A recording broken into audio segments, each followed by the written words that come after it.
मंगलवार सन्ध्या 7 समय बेलगुंठा बणिक संघ सभापति सनत कुमार सुबुदे उपसभापति तथा वरिष्ठ सांबादिक सूर्यनारायण त्रिपाठी नेतृत्व में बणिक संघ कार्यालय एक शांतिपूर्ण कैंडल शोभा बाहरी हाटपदा मेन रोड जगन्नाथ प्रसाद रोड गोपीनाथ साही आलिया साही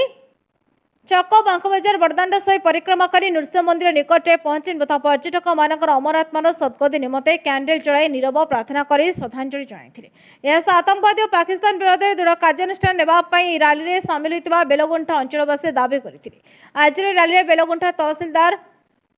कलाकृष्ण प्रधान थाना अधिकारी बनबिहारी प्रधान नगरपाल फिरोज सेठी काउंसिलर भास्कर पात्र दिव्यरंजन दास प्रदीप सेठी दिलीप आचार्य काउंसिलर प्रतिनिधि रंजय सामल और चिदानंद पात्र बणिक संघ उपदेष्टा तथा पूर्वतन उपनगरपाल प्रशांत कुमार साहू संपादक सुदाम त्रिपाठी कोषाध्यक्ष गुंडीचा बेहरा प्रेस क्लब सभापति प्रद्युम्न पात्र उपसभापति प्रभास अवसरप्राप्त कर्मचारी संघ सभापति अभिमन्यु पट्टनायक कोषाध्यक्ष अशोक पंडा बणिक संघ पूर्वतन संपादक कैलाश महापात्र सांबादिक चंदन साहू तोफान कुमार साहू सरोज कुमार सतपथी एएसआई अनुमलिक शिक्षाविद विजय लेंका स्वेच्छासेवी मिटू महाराणा पिंटू गौड़ समेत बेलगुंठा अंचल विभिन्न वर्गर जनसाधारण सामिल होते।